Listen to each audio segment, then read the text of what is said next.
acne. You know, that uninvited guest that shows up at the absolute worst possible time? If you've ever looked in the mirror and just felt that wave of frustration, trust me, you are not alone. So today, we're going to pull back the curtain on what's really going on with this incredibly common condition.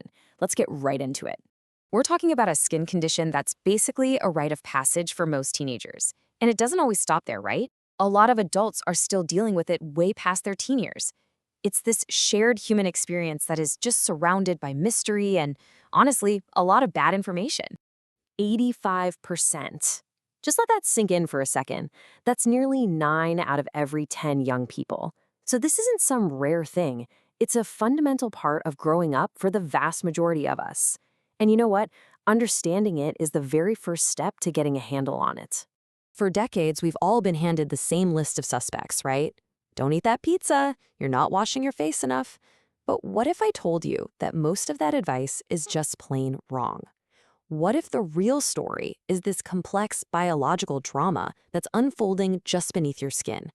Well, that's exactly what we're here to figure out. To really understand acne, we've got to go on a little journey, deep inside the skin, to the place where it all begins, the pore. Think of it as ground zero, the command center for every single pimple you've ever had.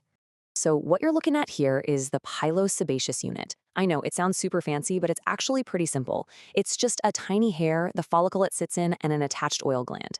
When everything's working right, it's a perfect little system that keeps your skin moisturized and protected. And that oil it makes, it's called sebum. Now, sebum gets a really bad rap, but it's not the villain of this story. It's your skin's built-in moisturizer. It's supposed to travel up the follicle and onto your skin to create this nice protective barrier. The trouble starts when this well-oiled machine, well, it goes into overdrive. So how does a perfectly happy pore turn into an angry, inflamed pimple? Well, it's not just one single thing. It's more like a perfect storm of 4 different factors all hitting at the same time. According to the Mayo Clinic, these are the 4 pillars of acne. First, your skin starts making way too much oil. Second, the pore gets clogged up. Third, bacteria that are already on your skin start to multiply. And fourth, your own immune system declares war. Let's break down how that happens. Okay, stage 1 is the spark. Think puberty. Hormones called androgens start flooding your system, and they basically tell your oil glands to get bigger and start pumping out way more sebum. And just like that, your skin goes from nicely moisturized to, oily. Now for stage 2, the clog. All that extra sebum is super sticky. It's like glue. Normally, your dead skin cells just shed and leave the pore. No big deal. But now they get trapped by that sticky oil and they form a plug. If that plug is closed off under the skin, that's a whitehead. If it's open to the air, the oil at the top oxidizes and turns dark, and that's a blackhead. And nope, it's not dirt. So now you've got this clogged pore. It's full of oil and it's sealed off from any oxygen. Well, this is basically the perfect 5-star resort for a type of bacteria that's always living on our skin called P. acnes. It loves this environment, it feasts on the sebum, and it starts multiplying like crazy. This isn't an infection from the outside, it's just an overgrowth of something that was already there. And that brings us to the final messy stage, the battle. Your body's immune system detects this bacterial party going on, and it sounds the alarm. It sends in white blood cells to fight the invaders. And that fight is what causes everything you see and feel in a pimple. The redness, the swelling, the pain, and the pus. So a pimple's actually a sign that your immune system is doing its job.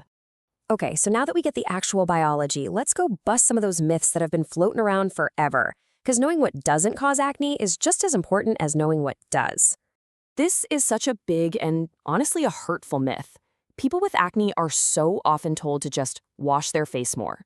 But acne is not a hygiene problem. In fact, scrubbing your face like crazy or using really harsh cleansers can strip your skin of its protective oils and just make everything more irritated and inflamed.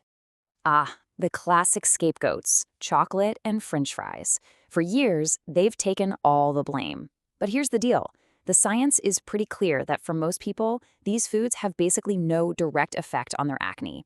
Sorry to say, cutting out chocolate probably isn't going to be your magic cure. But hold on, this is where it gets a little more complicated. While the whole greasy food thing is mostly a myth, new research does point to some real dietary connections. Studies are suggesting that high glycemic foods, we're talking white bread, chips, sugary stuff, might make acne worse. There's also some research linking dairy to breakouts for some people. The key thing here is that the science is still evolving, and we definitely need more research.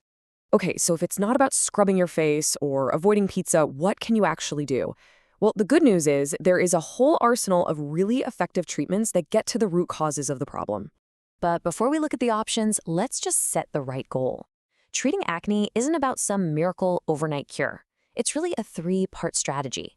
You want to manage the pimples you have now, you want to prevent permanent scars, and you want to reduce how often they come back. So let's look at the heavy hitters, the workhorses of acne treatment. You've got benzoyl peroxide, which is awesome at killing bacteria. You have topical retinoids, which are fantastic for unclogging pores and helping prevent scars. Then there are antibiotics, both creams and pills, to reduce bacteria and inflammation. And for hormonal acne, oral meds like spironolactone can be a total game changer. But science never just stands still, which is the really exciting part. We now have things like clascoterone, a cream that actually blocks those pesky androgen hormones right at the skin level. There are new foam versions of antibiotics, people are studying oral probiotics for their anti-inflammatory effects, and there are even microneedle patches to treat spots and help with scars. This whole field is changing so fast. So where does all this leave us? Well, after decades of myths and frustration, we are finally in an era where we have a deep scientific understanding of acne and, more importantly, a lot of effective ways to treat it. I love this quote because it really gets to the heart of the modern approach. It is so important to see acne not as just some temporary phase you have to suffer through, but as a treatable medical condition. There's just no reason to wait it out when there's so much help available. All right, so let's wrap this all up. What are the big takeaways? First, acne is a complex disease, not a hygiene problem. It's caused by that perfect storm of oil, clogs, bacteria, and inflammation. The old diet myths? Mostly busted, though high glycemic foods might be something to watch. And most importantly, whether it's mild or severe, there are powerful treatments out there that can really, really help. And that leaves us with a pretty cool final thought. As our science gets smarter and our treatments get more and more targeted, are we approaching a future where severe, scarring acne could become a thing of the past? A future where this huge source of anxiety for so many people becomes just a minor, manageable condition? Only time and research will tell.